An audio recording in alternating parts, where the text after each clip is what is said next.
ഒരു വിഷുക്കാലം കൂടി വന്നിരിക്കുകയാണ്. വിഷുവിലേക്ക് ഇനി വിരലിൽ എണ്ണാവുന്നത്ര ദിവസങ്ങൾ മാത്രമാണ് ബാക്കിയുള്ളത്. കഴിഞ്ഞ വിഷുക്കാലത്ത് മലയാളികളുടെ കൂടെ ആഘോഷിക്കാൻ ചിലരുണ്ടായിരുന്നു. ബിഗ് ബോസ് താരങ്ങൾ. പോയ വർഷം ആ സമയത്തായിരുന്നു ബിഗ് ബോസ് മലയാളം സീസൺ 6 അരങ്ങേറിയത്. എന്നാൽ പുതിയ സീസൺ ഇതുവരെയും ആരംഭിച്ചിട്ടില്ല. പൊതുവെ ഫെബ്രുവരിയിലോ മാർച്ചിലോ ആണ് മലയാളം ബിഗ് ബോസ് ആരംഭിക്കുക. ഇക്കൊല്ലം പക്ഷേ ബിഗ് ബോസ് വൈകിക്കൊണ്ടിരിക്കുകയാണ്. ഇത് നേരത്തെ തന്നെ ആരാധകർക്കിടയിൽ ചർച്ചയായി മാറിയിരുന്നു. ഇനി ഇത്തവണ ബിഗ് ബോസ് ഉണ്ടാകില്ലേ എന്ന് പലരും ആശങ്ക പ്രകടിപ്പിച്ചു. എന്നാൽ ലേറ്റായി വന്നാലും ലേറ്റസ്റ്റായി വരും ബിഗ് ബോസ് എന്നാണ് പുതിയ റിപ്പോർട്ടുകൾ പറയുന്നത്. ബിഗ് ബോസ് മലയാളത്തിൻ്റെ 7ാം സീസണെക്കുറിച്ചുള്ള ചർച്ചകൾ സോഷ്യൽ മീഡിയയിൽ ചർച്ചയാവുകയാണ്. അധികം വൈകാതെ തന്നെ പുതിയ സീസൺ ആരംഭിക്കുമെന്നാണ് റിപ്പോർട്ടുകൾ.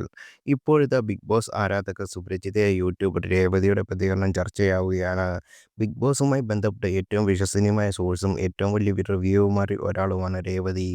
തൻ്റെ യൂട്യൂബ് ചാനൽ പങ്കുവച്ച video Bigg Boss Malayalam season 7മായി ബന്ധപ്പെട്ട് തനിക്ക് മനസ്സിലാക്കാൻ സാധിച്ചിട്ടുള്ള ചില സാധ്യതകൾ പങ്കുവെക്കുകയാണ് രേവതി. ബിഗ് ബോസിൻ്റെ പുതിയ സീസൺ ആരംഭിക്കുക ഓഗസ്റ്റിലായിരിക്കുമെന്നാണ് രേവതി പറയുന്നത്. ഓഗസ്റ്റിലെ ആദ്യത്തെ ആഴ്ചയിലെയോ രണ്ടാമത്തെ ആഴ്ചയിലെയോ ആകും ലോഞ്ച് എന്ന് രേവതി കാണുന്ന സാധ്യത. ഓഗസ്റ്റ് 3-നോ 10-നോ ആകും ബിഗ് ബോസ് മലയാളം സീസൺ 7 ആരംഭിക്കുക എന്ന് രേവതി പറയുന്നു. കഴിഞ്ഞ ദിവസം ബിഗ് ബോസ് തമിഴിൽ നടന്ന സെറ്റിൽ വെച്ചാകും ഇത്തവണ മലയാളം ബിഗ് ബോസ് നടക്കുക എന്ന് രേവതി പറയുന്നു.